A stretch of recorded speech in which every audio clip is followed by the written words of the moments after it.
जय हिंद दोस्तों, आप सभी का स्वागत है एक बार फिर हमारे इस YouTube चैनल पर। आज हम लोग पढ़ेंगे the sale of goods act 1930 chapter number 3, जिसे हम बोलते हैं सीए फाउंडेशन के अंदर है सेल ऑफ गुड्स एक्ट 1930, जिसमें एक यूनिट आता है, यूनिट नंबर 4, जिसका नाम क्या है बेटा? Unpaid seller. क्या नाम है उसका? Unpaid seller. अच्छा, अनपेड सेलर में क्या प्रॉब्लम आती थी कि उनको समझ में नहीं आता है कि किसका क्या अधिकार है क्या नहीं। तो उसमें मैंने क्या है, एक छोटा सा चार्ट के माध्यम से 10-15 मिनट में आपको ये समझाने की कोशिश किया है कि किसका क्या अधिकार है चार्ट वाइज। तो आइए देखते हैं, बुक्स के अंदर चार्ट भी होगा, आप वहां पे भी देख सकते हैं। यहां पे मैं लिख रहा हूं अनपेड सेलर का rights of an unpaid seller.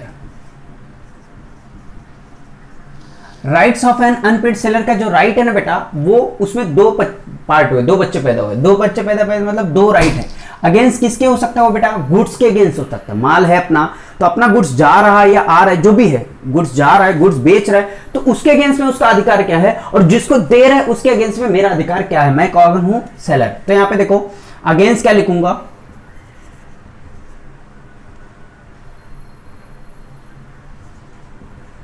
Against goods, और दूसरा बेटा क्या है?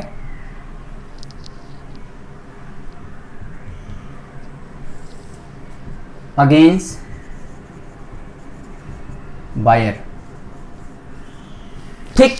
अच्छा, गुड्स के अगेंस्ट में हमारा अधिकार क्या हो सकता है? तो गुड्स अगर मेरा जा रहा है तो हो सकता है प्रॉपर्टी ऑफ गुड्स पासेस हो गया, पास हो गया, या प्रॉपर्टी ऑफ गुड्स पास नहीं हो रहा है। तो अगर गुड्स पास हो रहा है तो क्या होगा, नहीं हो रहा है तो क्या होगा? तो मतलब दो सिचुएशन यहां पे वापस अराइज हो रहा है ना। पहला सिचुएशन को हम क्या बोलेंगे? When property of goods past गया तो क्या होगा, या व्हेन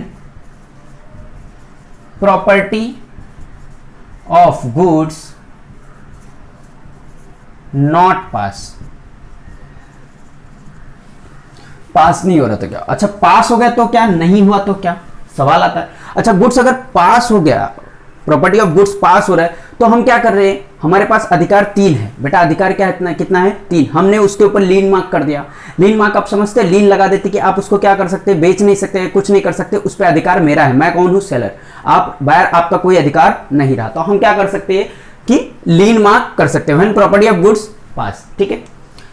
उसके अंदर बेटा पहला हम क्या कर सकते हैं? पहला क्या कर सकते हैं? हम लीन लगा सकते हैं, लीन मार्क हो सकता है। इसको हम बोलते हैं बेटा रिटेन, अपने पास रखना इसको। ठीक है। दूसरा हम इसके ऊपर क्या कर सकते हैं बेटा? Stoppage in transit.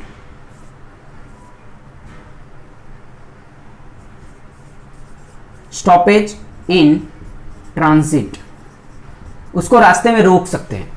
जा रहा है गुड्स, जा रहा है। अभी ये चिल्लर वाले गुड्स के लिए नहीं बोल रहे, जैसे शिप वगैरह होता है, कॉन्ट्रैक्ट होता है, बड़े बड़े कॉन्ट्रैक्ट होता है, उसकी बात करें हम। अगर गुड्स जा रहा है तो हम मास्टर को रेडियो के जरिए मैसेज पहुंचा सकते हैं, कॉल कर सकते हैं, कुछ कर सकते हैं, उसको बोल सकते हैं कि भैया गुड्स वहां पे डिलीवर मत करना। क्यों? क्योंकि बायर इंसॉल्वेंट हो गया, ऐसा हमें खबर मिला है। तो ये स्टॉपेज इन ट्रांसिट तभी कर सकते हैं इफ बायर बिकम इंसॉल्वेंट। क्या हो जाएगा बेटा? वो इंसॉल्वेंट हो जाएगा। और इसको क्या बोलते हैं बेटा? रीगेन करना, वापस ले लेना। ठीक है, रीगेन कर लेना। तो ये आपने समझा होगा। क्या कर सकते हैं बेटा? पहला अधिकार उसका क्या है? राइट ऑफ लीन का। दूसरा अधिकार है right of stoppage in transit, अगर बायर इंसॉल्वेंट हो गया तो। एंड थर्ड आता है बेटा क्या? इन दोनों का कोई पावर नहीं है अगर थर्ड राइट नहीं देता था, रिटेन करके अपने पास रिकवर थोड़ी ना कर सकते थे। तो राइट ऑफ अनपेड सेलर कब अधिकार होगा? जब चिल्लर चाहे 100 रुपए की चीज में ना 99 पे कर दिया, 1 रुपए बाकी है, तो भी वो अनपेड सेलर है बेटा। समझ रहे हो? या अनपेड सेलर में क्या आपने बिल ऑफ एक्सचेंज दिया था, या नेगोशिएबल इंस्ट्रूमेंट दिया था, उसके थ्रू वो डिसऑनर्ड होगा या पैसे पे नहीं हो पा रहा है, तब भी वो अनपेड सेलर ही कहलाएगा। तो राइट ऑफ लीन में लीन कर दिया तो भी पैसा रिकवर नहीं कर सकता ना भाई, रिकवर कैसे करेगा? स्टॉपेज एंड ट्रांसिट कर दिया तो भी रिकवर नहीं कर सकता। ये दोनों राइट का तभी महत्व है जब तीसरा राइट मिलता है, that is called right of resale. Resale का जब अधिकार मिलता है तभी इसका दोनों का महत्व रह जाता है। रीसेल कब कर सकते हैं, तो रीसेल के ऊपर बड़ी चर्चा हुई है बेटा। रीसेल में आप अगर पहला देखें तो रीसेल में 2 पार्ट हो जाता है, जैसे कि आप देख रहे हैं, मैं यहाँ पे लिख दूंगा, चलो लिख देता हूँ। रीसेल में 2 पार्ट हो जाते हैं, तो 2 टाइप के गुड्स होते हैं। एक आपने देखा होगा पेरिसेबल का गुड्स होता है, और दूसरा अदर टाइप के होते हैं। ठीक, पेरिसेबल है तो आपको नोटिस देना पड़ेगा, किसको, बायर को नहीं, बिल्कुल आपको नोटिस नहीं देना है। आप बेच सकते हो, क्यों, जब तक नोटिस दोगे, रिप्लाई आएगा विद इन 7 डेज या कुछ, तब तक वो गुड्स खराब हो चुका होगा। पेरिसेबल नेचर है तो आप उसको बिना नोटिस दिए उसको सेल कर सकते हैं। अदर केसेस में आपको नोटिस लगेगा, यस बिल्कुल लगेगा, नोटिस लगेगा। और इसमें क्या होता है बेटा, अगर आपने नोटिस दिया, यस और नो, मैं नोटिस यहां पे लिख के आपको समझाऊं, नहीं, चलो समझा देता हूं। चलो ये लिखा मैंने, यहां पे लिखा, देखो ध्यान से। नोटिस वाला केस कौन देता है, सेलर टू बायर। ये नोटिस जो देता है ना बेटा, इस नोटिस वाले केस में हम 2 चीज देते हैं, नोटिस गिवन है कि नहीं है, नोटिस गिवन है कि नहीं वो देखेंगे। अगर नोटिस गिवन है यस, या नोटिस गिवन नहीं है नो, या तो यस होगा या तो नो होगा। अगर यस है तो भैया यस में क्या कर सकता है, कौन, बायर। अगर नोटिस उसको दिया तो सेलर क्या कर सकता है बेटा, कि उससे ना वो ले सकता है, क्या ले सकता है, डैमेज। कोई भी लॉस हुआ ना बेचने में, रीसेल में, तो डैमेज ले सकता है, डैमेज मांग सकता है ना, और लॉस मांग सकता है, किससे, बायर से। दूसरा, अगर प्रॉफिट, एक प्रॉफिट हुआ तो, एक प्रॉफिट हुआ तो बेटा प्रॉफिट कौन, सेलर रिटेन करेगा, अपने पास रखेगा, नहीं देगा किसको, बायर को। लेकिन अगर नोटिस दिया ही नहीं है तो वहां पे क्या करेगा, बोलो बेटा क्या करेगा, लॉस और डैमेज मांग सकता है क्या, नहीं। दूसरा, नोटिस नहीं दिया तो क्या कर सकता है बेटा, दूसरा वो प्रॉफिट अपने पास रख सकता है क्या, इफ अगर प्रॉफिट हुआ तो, इफ अगर उसके पास प्रॉफिट हुआ तो, अगर ये प्रॉफिट हुआ ना बेटा, तो ये प्रॉफिट का रिटेन नहीं कर सकता, रिटर्न करना पड़ेगा उसको। ये कैसे समझाता हूं मैं, देखो 1 लाख का गुड्स था और मैंने उसको नोटिस दिया था, मैंने बायर को नोटिस दिया था, 1 लाख का गुड्स मैंने 1,20,000 में बेचा, तो वो प्रॉफिट मैं अपने पास ही रखूंगा, कौन, मैं सेलर। बायर को कुछ नहीं बोलूंगा, रीसेल कर रहा हूं ना किसी और को, तो 1 लाख का चीज 1,20,000 में बेचा, तो 1 लाख रुपए में मेरे पास ही रखूंगा और 20,000 भी अपने पास रखूंगा। बट 1 लाख का गुड्स 90,000 में बेचा, नोटिस दिया था मैंने, तो 10,000 का जो लॉस हो रहा है ना मुझे, मैं बायर से मांगूंगा, ला भाई तू दे, मुझे नुकसान हुआ है। अगर मैंने नोटिस नहीं दिया और 1 लाख का गुड्स 1,20,000 में बेचा, तो 20,000 उठा के उसको ट्रांसफर करना पड़ेगा, रिटर्न करना पड़ेगा प्रॉफिट।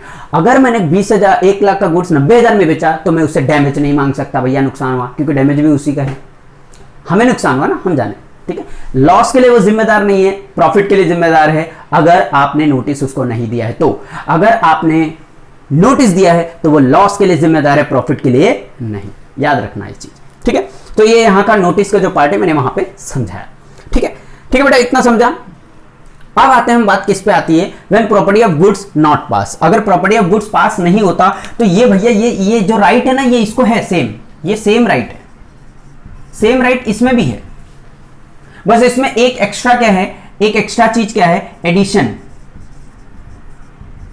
एडिशन में क्या है बेटा, वो एक्स्ट्रा ये है कि हम क्या करेंगे, विथ होल्डिंग ऑफ डिलीवरी कर लेंगे, विथ होल्डिंग ऑफ डिलीवरी, हम डिलीवरी को विथ होल्ड कर लेंगे, बस यही इसमें एक्स्ट्रा है। तो राइट ऑफ अनपेड सेलर का 2 पार्ट में हो गया, against buyer, against goods. Against goods में 2 पार्ट वापस से हुआ, प्रॉपर्टी पास हुई, प्रॉपर्टी नहीं पास हुई। प्रॉपर्टी पास हुई में 3 अधिकार है, लीन का, स्टॉपेज इन ट्रांसिट और रीसेल का। रीसेल के अंदर नोटिस दिया है कि नहीं दिया, वो मैंने इधर समझा दिया। अब बात आती है, अगर प्रॉपर्टी नहीं पास हुई तो वहां पे क्या होगा बेटा, प्रॉपर्टी नहीं पास हुई तो वहां पे लीन तो रहेगा, स्टॉपेज इन ट्रांसिट रहेगा, रीसेल का अधिकार रहेगा, साथ में एक और रहेगा एडिशनल में जिसका नाम है विथ होल्डिंग ऑफ डिलीवरी। अब यहाँ पे क्या होता है बेटा, अगर हमने स्टॉपेज इन ट्रांसिट किया और वो सामने वाला इंसॉल्वेंट हुआ, तो वहां से हम रिटर्न मंगाएंगे गुड्स, और जो रिटर्न मंगाएंगे ना गुड्स को, उस गुड्स का जो खर्चा है ना, एक्सपेंस है, वो बेयर कौन करेगा, सेलर ही करेगा। कौन करेगा, बेयर, सेलर ही का, क्योंकि मैंने ही रुकवाया और मैं ही उसका सेलर हूं और मैं ही बेयर करूंगा, ठीक है। अब स्टॉपेज इन ट्रांसिट के बारे में और डिस्कस करना चाहे तो हम आपको इतना बता सकते हैं बेटा कि अब स्टॉपेज इन ट्रांसिट करते हो ना, सपोज आपके रूम पे गया डिलीवरी आपने देना, मेरा एजेंट गया और मैंने उसको फोन किया, तब तक वो आपके पास पहुंच गया था, आपके पास पहुंचा और बोला भैया डिलीवरी कहाँ करना है, आपने बोला पीछे वाले गेट पे लेके आओ। वो पीछे जा रहा था, तब तक मैंने उसको फोन किया कि भैया स्टॉप कर दे डिलीवरी, सामने वाला इंसॉल्वेंट हो गया। तो क्या वो स्टॉप किया जाएगा? जी बिल्कुल नहीं। क्यों? एक बार उसको मिल गया, एक्सेप्ट हो गया, मतलब हो गया, सामने से मिला था। ठीक है, नेक्स्ट बात आती है, अगर हमने गुड्स डिलीवरी की बात की और सामने आपने अपने एजेंट को भेजा, अपने करियर वाले को भेजा, कि अपने बेली को भेजा कि अब भैया जाओ गुड्स वहां से लेके आ जाओ, और सामने वाला आपका ट्रांसपोर्टर आया, गुड्स लाद रहा, जैसे ही लादा ना, मैं स्टॉपेज एंड ट्रांसिट नहीं कर सकता, मेरा अधिकार वहीं पे खत्म हो जाता है। अब आगे बात करते हैं right of unpaid seller against buyer. Buyer के पहले अधिकार क्या है? बायर आपसे क्या ले सकता है? प्राइस ले सकता है, प्राइस मांग सकता है गुड्स का। दूसरा डैमेज ले सकता है, सॉरी, बायर से हम क्या मांग सकते हैं? प्राइस मांग सकते हैं, डैमेज मांग सकते हैं, और तीसरा इंटरेस्ट मांग सकते हैं।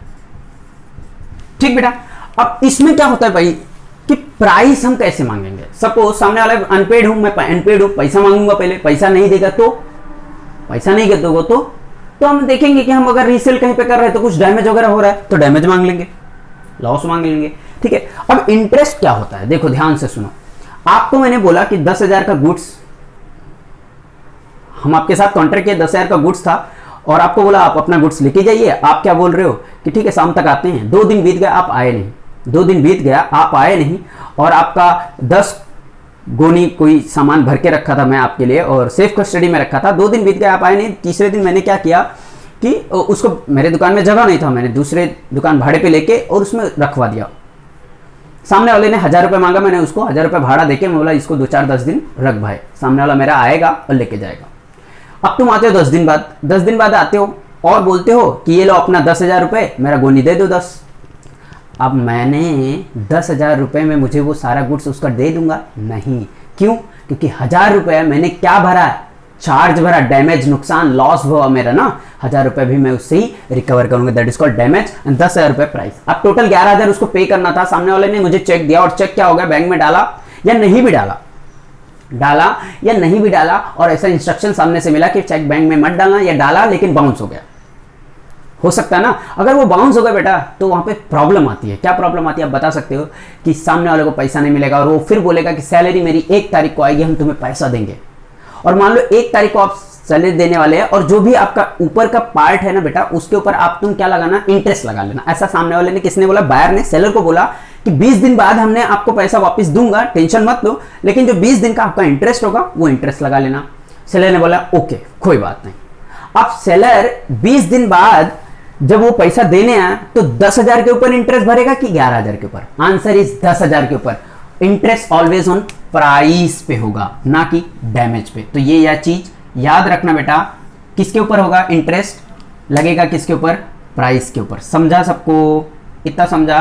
तो इंटरेस्ट भी लग सकता है, डैमेज भी लग सकता है, और प्राइस के लिए, तीनों चीज के ऊपर अधिकार किसका? सेलर का अगेंस्ट बायर। सेम अधिकार किसका है? सेम अधिकार किसका है? बायर का भी है सेलर के अगेंस्ट, है ना। कैसे?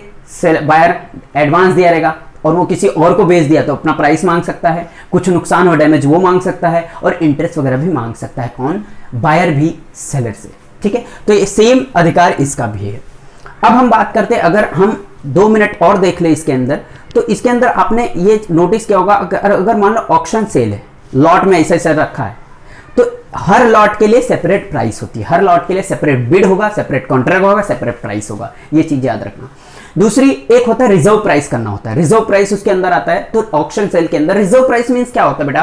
कि कोई भी चीज रिजर्व प्राइस मींस कि ये कहां से प्राइस इसकी बिड स्टार्ट होगी और कितना तक जाएगी। सपोज 10,000 मिनिमम चालू होना चाहिए, 1.5 लाख तक जाना चाहिए, तो रिजर्व प्राइस होती है। एक होती है प्रिटेंडेड, मतलब क्या कि आप दूसरे को गुमराह कर देते हो अपने प्राइस में, वो वॉइड एंड वो होता है, वो केस आगे है, बट उसका मीनिंग मैं आपको समझा रहा हूं कि क्या होता है कि आप गुमराह, जैसे वेलकम मूवी देखा रहेगा आपने, और उसके अंदर गुमराह किया था, गधे के ऊपर घोड़ा, घोड़े के ऊपर गधा था, और उसकी पेंटिंग की कोई वैल्यू नहीं थी, फिर भी सामने वाला ने प्राइस लगाया तो उसने बोला कुछ तो है इसमें, लगाओ प्राइस, लगाओ प्राइस, तो आप गुमराह करो किसको? बायर को। समझ में आया इतना? तो ये सारी केसेस अनपेड सेलर के अंदर आती हैं। इतना ही, नेक्स्ट लेक्चर में हम फिर मिलेंगे, तब तक के लिए जय हिंद, जय भारत।